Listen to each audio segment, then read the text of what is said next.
Buenas noches, mi nombre es Charly Faliviesca Rico. Mi nombre es Mayra Alejandra Olivero Rivera y el día de hoy les vamos a hablar sobre vías férreas, historia y proyección.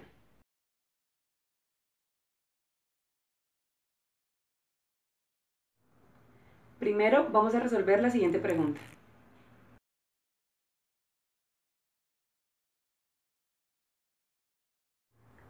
Las vías férreas surgen por la necesidad que tiene una nación de optimizar tanto el transporte terrestre como el sistema de carga pesada, facilitando de esta manera el transporte de carga pesada y produciendo un menor costo energético.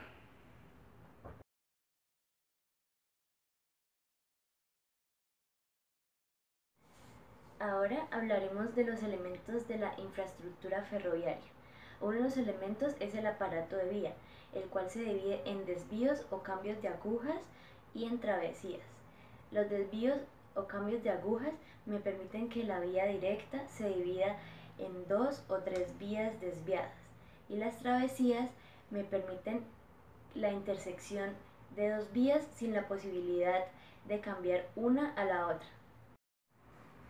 Aquí podemos observar un desvío que es una vía directa que se ramifica en 2, y aquí podemos observar una travesía que es la intersección de 2 vías sin la posibilidad de cambiar una con la otra.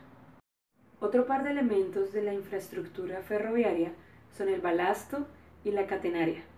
El balasto es un material granulado cuya función es aportar estabilidad a la vía férrea, haciendo que permanezca con la geometría dada durante la construcción. La catenaria es la línea aérea de alimentación que transmite energía eléctrica a las locomotoras u otro material de motor.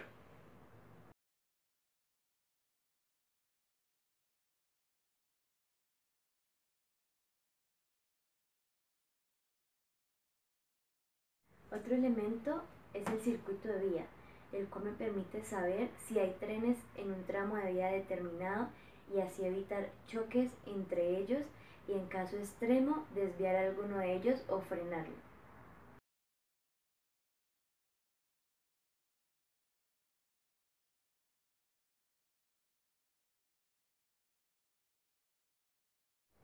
Las estaciones ferroviarias son instalaciones con vías a la cual llegan y son despachados los trenes, ya sea con carga o con personas, y allí mismo se puede realizar el mantenimiento de los trenes.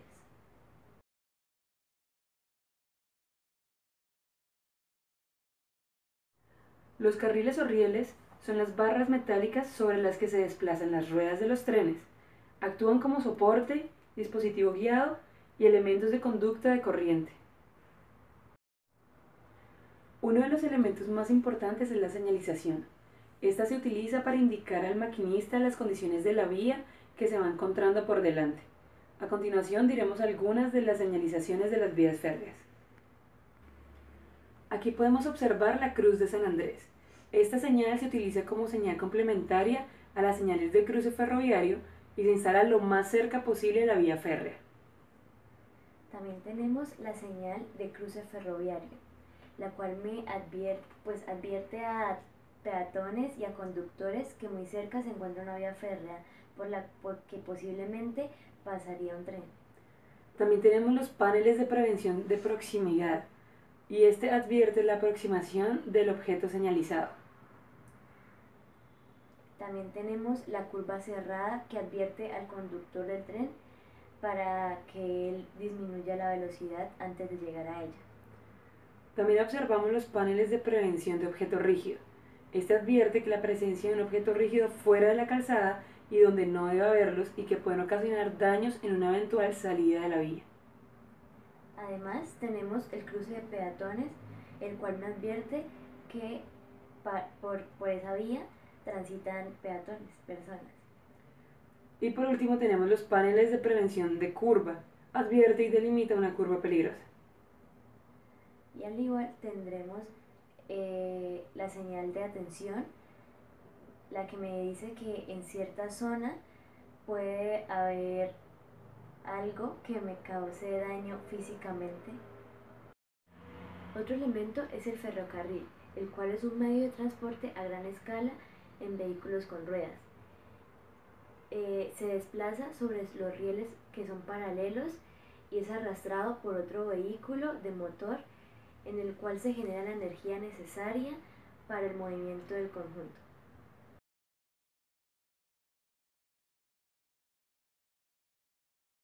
Podemos observar la subestructura ferroviaria.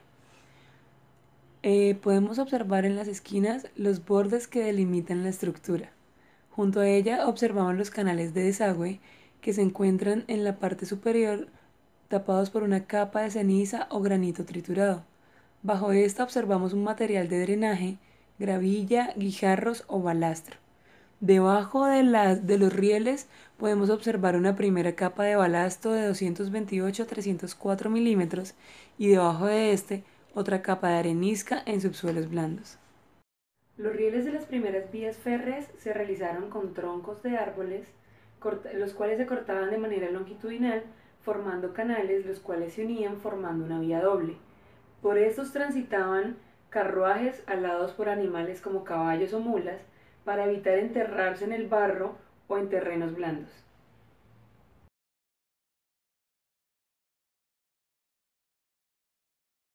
Con el tiempo, los rieles de troncos paralelos se sustituyeron por rieles metálicos, lo cual significó un gran avance, ya que este fue fundamental para el desarrollo de la industria minera.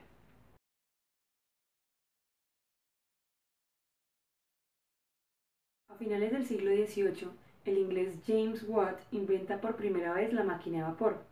Esto permitió acelerar de manera significativa el lento avance material de la humanidad.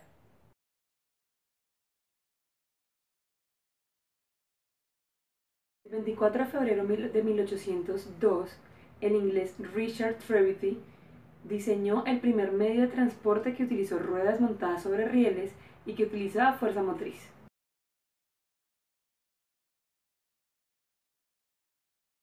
20 años más tarde a este suceso, aparece el primer servicio de ferrocarril entre Stockton y Darlington. Esta se considera la primera vía férrea del mundo.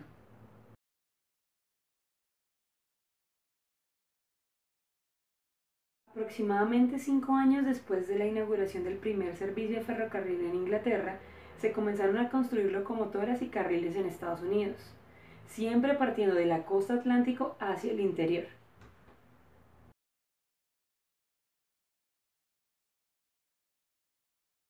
En los primeros 10 años se construyeron 5.000 kilómetros de vías ferroviarias y a final del siglo XIX ya utilizaban una red de más de 150.000 kilómetros, en tanto que a comienzos del siglo XX sobrepasaron los 400.000 kilómetros.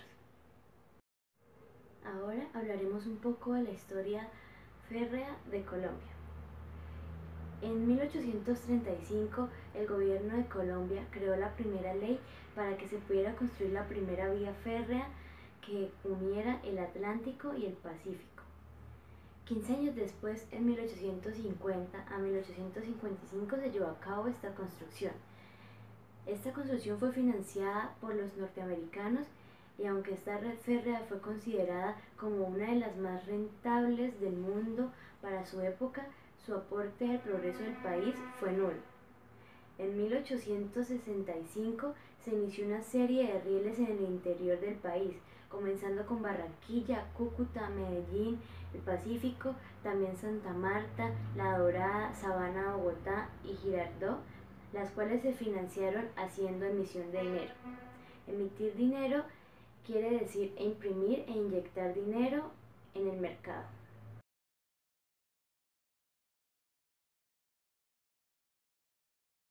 En realidad es irónico pensar que después de ser la red férrea más rentable, su aporte al país llegó a ser casi nulo, pero esto se debió a contratos fallidos, a obras destruidas, errores técnicos, tardanzas inexplicables, vacíos jurídicos y obviamente la corrupción. En los tramos de carrileras que comunicaban a la capital con las provincias en el interior, fue donde más se hizo notorio la incapacidad de nuestros mandatarios para construir ferrocarriles de manera adecuada por su ineficiencia para negociar y para obtener recursos necesarios.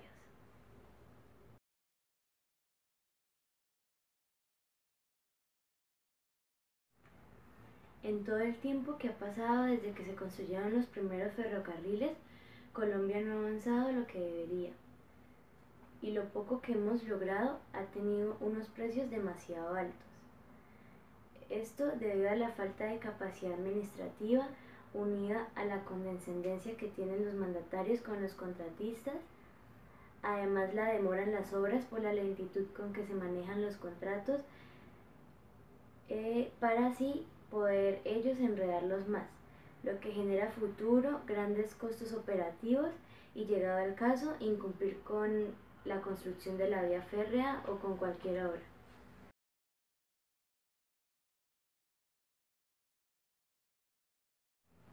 En nuestro país, el café fue un determinante muy importante en la construcción de los ferrocarriles, pues se desarrollaron vías para sacar este importante producto de exportación. Es por ello que se observa una gran cantidad de vías férreas donde se producía este grano y pues orientadas a llevar el café a las costas o a los ríos más cercanos.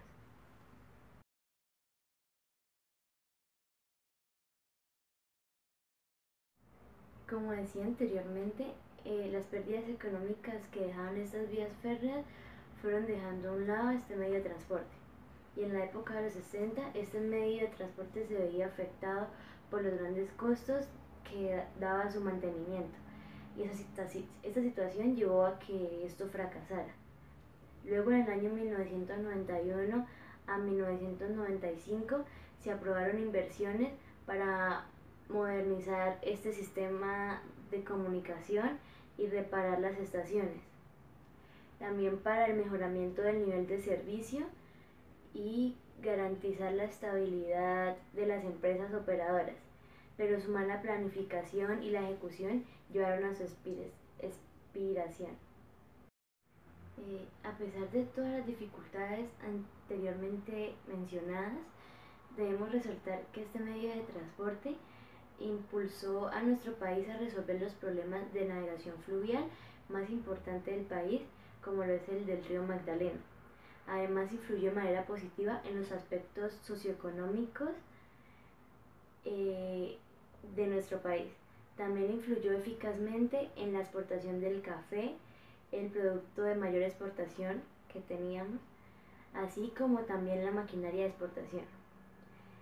Este sistema ayudó al desarrollo tecnológico, generó empleo, incentivó el turismo interno y fue un soporte fundamental para el desarrollo económico de nuestro país, ya que reducía costos de transporte e insumos, y todo esto, en conclusión, incrementó la productividad y mejoró las condiciones de un país para competir a nivel regional y global. Hasta aquí llega el tema de vías férreas. Muchas gracias por la atención prestada.